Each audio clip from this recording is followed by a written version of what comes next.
What an astounding revolution Bitcoin is immune from attack. All right, welcome to the Crypto Show's Digital Cash Evolution here on the Bloomberg Network. And today I am at LaBitConf in Santiago, Chile. And I'm talking with Ling Zhang, and you're with Binance. So what is your position at Binance? Hello everyone, this is Ling. I'm the director of Binance Labs. Binance Labs is the investment arms of Binance. So we do incubation investments and also funnel fund investments.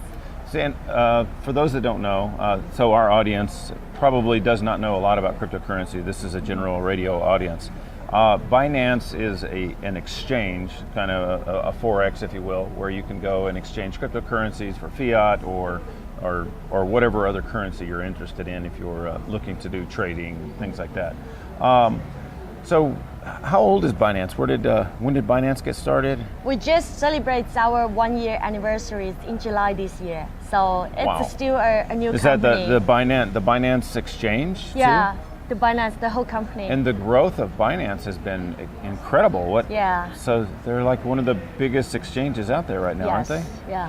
What do you think that was that drove the exchange to grow so fast? Is it ease of use, or is it that you were able to make it customer friendly for new users? Or I think one of the most important factor that makes Binance the most popular crypto exchange in the world is the way we protect our users. Mm-hmm. So we, as we all know, we have the very, very strict listing criteria. Yeah. So our listing teams, they will evaluate all the projects over and over again to make sure that this is the good projects for the investors to invest.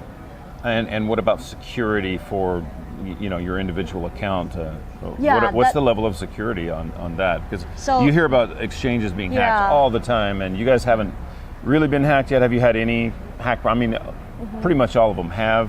We have. We are very confident about our security on the exchange side. Actually, on Twitter, there are a lot of our users. There's a very popular term called "funds are safe."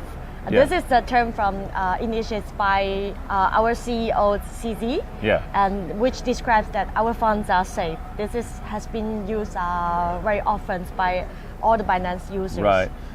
You guys recently launched your own coin. What's the purpose of having of an exchange having their own coin? Is this to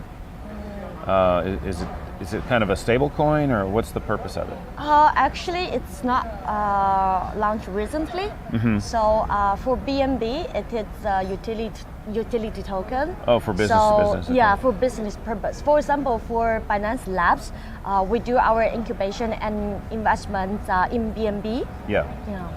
Okay, and you had mentioned you're going to start offering some business services, or what was that? For Binance Labs, we are launching our incubators in multi-locations globally. Yeah. For our first batch of the incubation program, we are running at this moment in San Francisco. But for our second batch, we're thinking about bringing it to a global level.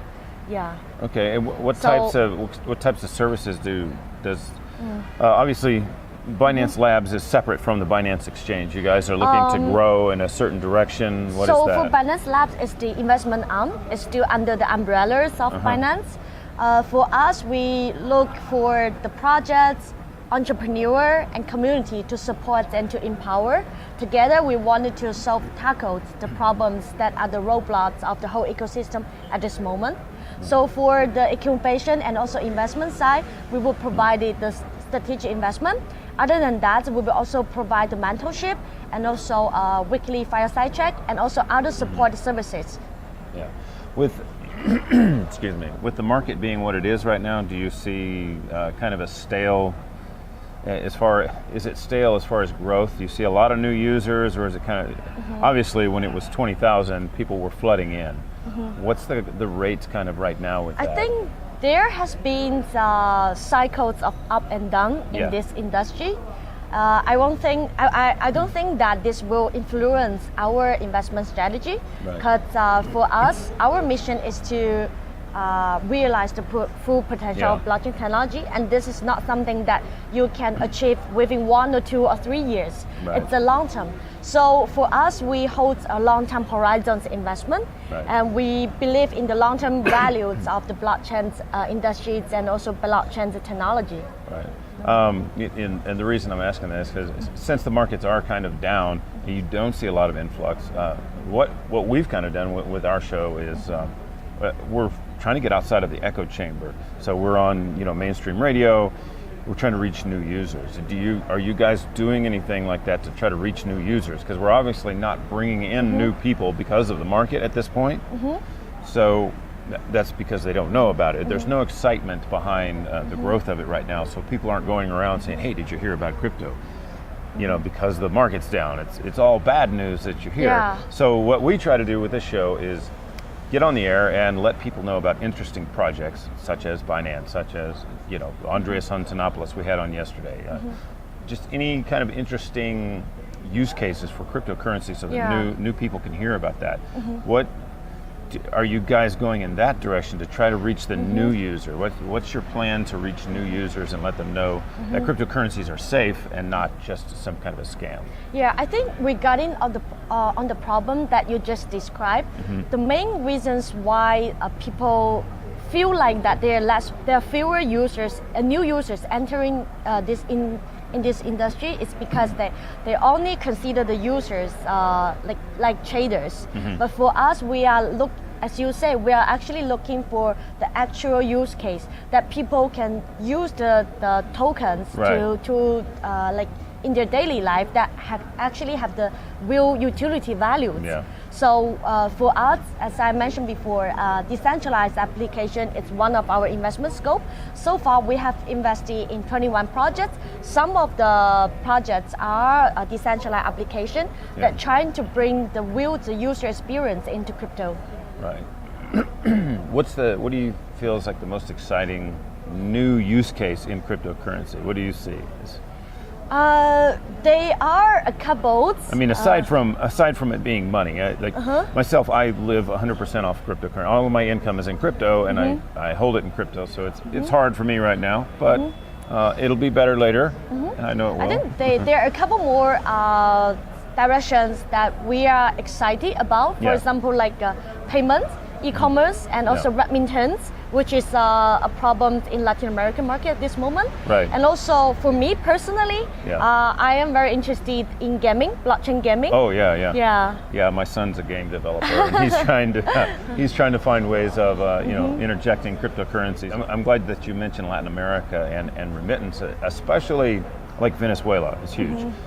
Dash, this show is actually sponsored by Dash, and the Dash Treasury has funded a lot of efforts to get stores and stuff. There's 3,000 new stores in Venezuela that are accepting Dash. But the problem is, how do we get new customers? We need to get those people using it. We need to get money into their hands so they can go to these stores and use their Dash. Well, we need to stimulate remittance to do that, because it looks like right now the only money that's in the economy is just what's coming in from the people that are pushing these stores or from miners that are in Venezuela. Also Mexico, like over half, I think it's 52% of the entire population of Mexico has no bank account. They have no form of bank account. So cryptocurrencies are a great tool for that, especially for remittance. And Mexico is the largest, in fact, in the remittance market in Latin America, because of there's predominantly the Latin population in the U.S. that go there for work tend to come from Mexico. So what kind of plan do you guys have for? Are you going to start targeting Venezuela and Mexico? And what kind of plan do you have for that? In fact, we are launching our second batch of incubation programs in Latin America. So our incubator will be located in Buenos Aires, and the official applications will begin on December 14th. Yeah, we are very excited about this Buenos Aires chapter, and we are hoping to attract more entrepreneurs who are determined to solve the problems in our daily life through the blockchain technologies. Oh, cool. Yeah, but Buenos Aires actually, Argentina is a pretty big community for cryptocurrency, and it was largely because of problems with their currency. Same with Venezuela. The growth there is due to that. How does someone get signed up? What's the easiest way to get signed up for Binance, and how can somebody find out more about Binance Labs if they want to maybe submit their entrepreneur or their business or whatever to get involved with you guys? So we have our official website, which will have the application channel. Other than that, founders or projects are welcome to reach out to us on like our Twitter accounts or emails. Yeah. So what's the best Twitter account to just at Binance? Binance Labs. Binance Labs. Binance Labs, yeah. All right, and this has been Ling Zhang from Binance Labs. Definitely go to Binance, check that out, and see if that's for you. Thank you, everyone. All right, thanks.